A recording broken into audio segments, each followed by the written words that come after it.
Ça y est, le Cold Winter Challenge est lancé et dans cette nouvelle vidéo, je vais vous présenter ma pile à lire qui, j'espère, pourra vous donner un petit peu d'inspiration.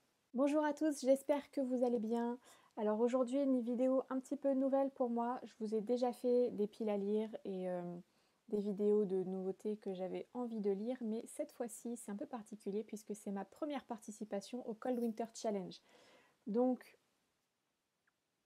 je ne sais absolument pas si je vais m'y tenir. Je ne sais pas si je vais lire tous les livres que j'ai sélectionnés, mais en tout cas, j'espère que ça va me motiver à reprendre un petit peu plus la lecture, parce que cette année, c'était pas vraiment ça.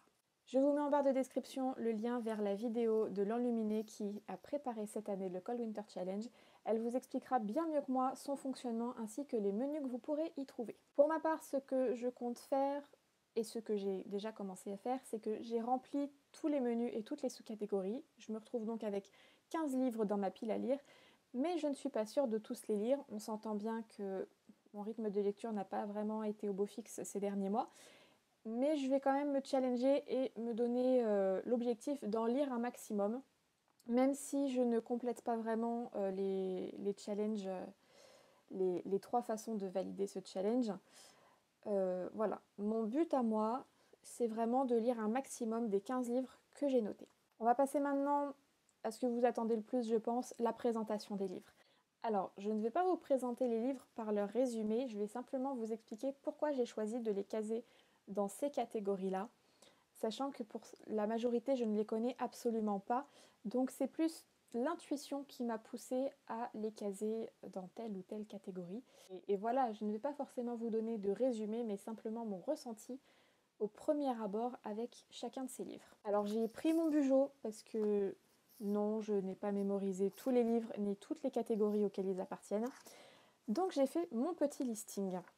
C'est parti, on y va. Dans le premier menu qui se nomme la magie de Noël, il y a 3 sous-catégories. La première, Under the Mistletoe, correspond à une romance de Noël ou un livre feel-good qui se passe à Noël avant ou jour de l'an. Alors c'est la catégorie honnêtement qui m'a posé le plus de soucis, tout simplement parce que je ne lis pas de romance de Noël, ce qui est un peu un comble en fait quand on fait le Cold Winter Challenge, mais bon, passons. Et du coup j'avais pas vraiment de livre, et en fait j'en ai trouvé un que j'avais sur ma liseuse. Il s'agit de Cher Père Noël, j'arrive. Alors déjà, niveau Noël, période hivernale, je pense qu'on y est. Mais en plus de ça, j'ai pu lire qu'il s'agissait de l'histoire d'une jeune femme qui se retrouve seule pour les fêtes et qui, qu'à cela ne tienne, décide de partir en Laponie passer les fêtes de Noël. Et on sent un petit peu la romance là-dedans. La deuxième sous-catégorie de ce menu, il s'agit de raclette, avec les mots famille, amis et secret. Et j'ai choisi Le secret de la pierre occulte, simplement parce qu'il y avait le mot secret dans le titre. C'est la seule et unique raison. C'est aussi parce que c'est un livre que j'ai depuis extrêmement longtemps dans ma palle, que je n'ai jamais sorti, et je me dis que voilà, c'est le moment, on y va. La troisième et dernière sous-catégorie de ce menu, il s'agit de Danse de la fée dragée, avec les termes rêve, univers onirique, fantaisie et fantastique. J'ai choisi de commencer une saga, je sais que je vais le regretter, je le sens au plus profond de moi-même, de l'Assassin Royal, avec le tome 1, L'apprenti assassin, de Robin Hobb.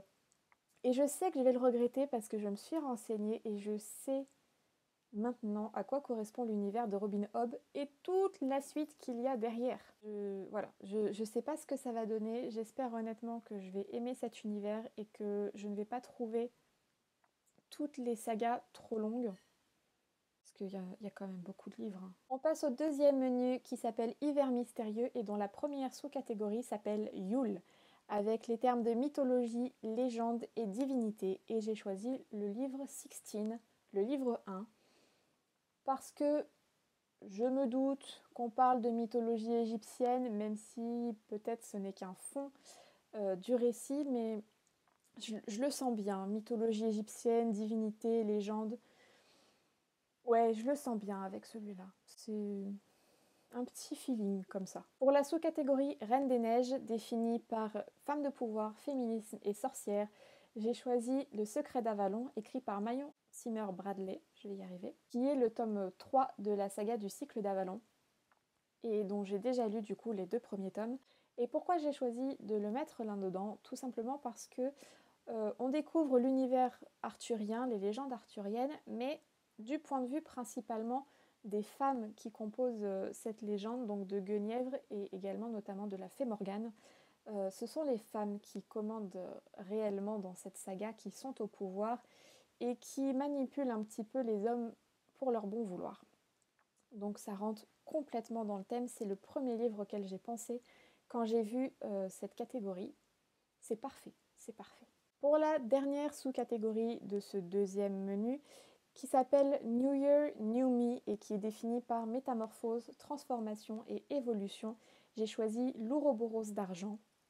Je ne connais pas grand-chose à ce livre. Je l'ai découvert à un salon du livre, d'ailleurs, un salon du livre fantastique. Tout ce que je sais, c'est qu'il est question d'une quête et de loup-garou. Donc, on est d'accord, ça aurait peut-être plus eu sa place dans le Pumpkin Autumn Challenge, mais c'est le seul livre de ma bibliothèque où on parle encore de transformation. Vous croyez si je vous dis qu'il y a les éboueurs qui passent maintenant? Donc, l'Ouroboros d'argent, j'avais envie de le lire et il rentrait bien dans cette case-là. Alors, il n'est pas vraiment sur le thème de l'hiver ou de Noël, mais il est question de transformation, de métamorphose. Alors, qu'à cela ne tienne, il rentre dedans. Nous arrivons au troisième menu, Marcher ensemble dans la neige, composé en première sous-catégorie des reines du Père Noël, avec les mots animaux, nature et écologie. Et alors là, vous avez peut-être rigolé, mais j'ai choisi le tome 2 du Sorceleur, l'épée de la Providence. Quand j'ai lu le premier tome du Sorceleur, j'ai tout de suite trouvé qu'il y avait un vrai message que l'auteur Andrzej Sapkowski essayait de nous faire passer sur le respect des espèces animales, le respect d'autrui, la protection de l'environnement, en passant à travers les mythes, les légendes. Le propos principal de ce livre, pour moi, c'est l'équilibre entre les espèces, l'équilibre entre les hommes et la nature. Et c'est peut-être un petit peu détourné, mais pour moi, je trouve que c'est un livre qui correspond très bien. En plus, bon, certes, on y parle d'animaux mythologiques comme les dragons, licornes et autres créatures féeriques, mais ça reste des animaux, donc ça rentre dans le thème. Pas folle la guêpe. Le deuxième menu s'intitule Aurore boréale et est défini par les mots aventure, périple et voyage. Et là, j'ai choisi le livre La lectrice, tout simplement parce que dans le résumé, on nous parlait d'une jeune femme qui partait en quête dans un voyage initiatique, j'ai l'impression. Et c'est tout. Moi, je vois voyage, je vois que le résumé colle. J'avais très envie de lire ce livre, donc forcément, j'ai trouvé le moyen de le caser dans ce challenge. Et dernière sous-catégorie de ce menu, elle s'appelle Carol of the Bells, et on parle ici de roman choral, de plusieurs points de vue ou de plusieurs personnages qui partagent une expérience commune. Ça a été la galère pour trouver, mais la galère. J'ai pas de roman de ce type-là, ou alors j'avais l'Ouroboros d'argent parce qu'on avait coup sur coup des chapitres qui parlaient d'abord d'un personnage puis d'un autre. Mais bon, il est déjà casé l'Ouroboros d'argent, et en fait je trouvais pas, et jusqu'à ce que je tombe sur un petit livre que j'ai depuis un moment, qui est un livre jeunesse qui s'appelle Si tu veux être mon ami, et qui est en fait un roman épistolaire de deux enfants qui vivent dans deux pays différents, avec un contexte politique assez chargé. Il s'agit d'une histoire vraie, de réelles lettres envoyées entre ces deux enfants. Et je me suis dit, quoi de mieux pour une histoire avec plusieurs points de vue qu'un roman épistolaire. Voilà. Je pense que c'est un livre qui est chargé d'émotions, de vécu, et qui va beaucoup me remuer. On arrive au quatrième menu qui s'appelle Hiver obscur et qui là est un petit peu plus dans le mystère. La première sous-catégorie s'appelle Fantômes des Noëls passés et est définie par les termes fantôme, revenant, voyage temporel et jeu avec les époques. J'ai choisi Le fantôme de Canterville, écrit par Oscar Wilde, et que je n'ai toujours pas lu, que j'ai en version roman graphique, un petit peu illustré, qui est magnifique. Et voilà, Fantôme des Noëls passés, Le fantôme de Canterville. Et là encore, je ne me suis vraiment référée qu'au terme de la catégorie pour choisir ce livre. En deuxième sous-catégorie, nous avons Frissonner sous le plaid, avec horreur, épouvante, thriller et suspense. Et là, un petit ding est apparu, et je me suis souvenu que j'avais un livre que ma foi je me dois de lire et que ce n'est toujours pas fait et je me demande encore pourquoi. J'ai choisi Le mythe de Cthulhu écrit par Lovecraft, rien de plus qu'un des maîtres de l'horreur et de l'épouvante et qui me fait envie depuis en fait la fin de mes études où j'ai dû étudier pour mon mémoire les mondes souterrains et Cthulhu était venu en référence et j'ai juste eu envie de découvrir ce livre et je ne l'ai encore jamais fait. Voilà, ce sera le bon moment. La troisième sous-catégorie s'appelle Nuit du solstice et il s'agit simplement de lire un livre de moins de 300 pages. Et étonnamment, j'en ai très peu. Mis à part des petits livres jeunesse ou des mangas, je n'en ai pas tant que ça. Et j'ai trouvé un livre qui s'intitule Bertram le Baladin, qui se déroule au Moyen-Âge et c'est l'histoire d'un barde, d'un troubadour, à qui l'on vole son instrument de musique. Il me semble que c'est un luth.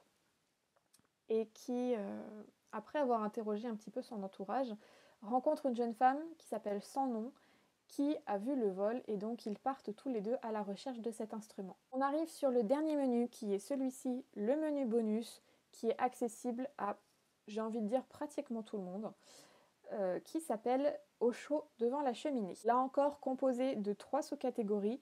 La première, grands enfants, il s'agit simplement de lire un livre jeunesse. Et j'ai choisi de lire Charlie et la chocolaterie, que j'ai pu voir bon nombre de fois en film, mais que je n'ai jamais lu alors que j'ai ce livre. Et puis le chocolat, l'hiver, la neige, Noël. Hein, ça a un petit goût de... Voilà. La deuxième sous-catégorie s'appelle Vitrine de Noël.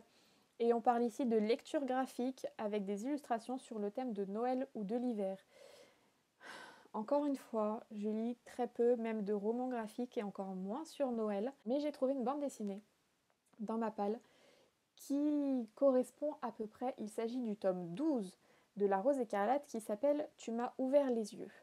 Et autant ça se passe pas vraiment à Noël, mais pour avoir feuilleté cette bande dessinée, je me suis aperçue qu'on est quand même dans un univers neigeux, pour ce tome-là en particulier, dans un pays à mon avis nordique.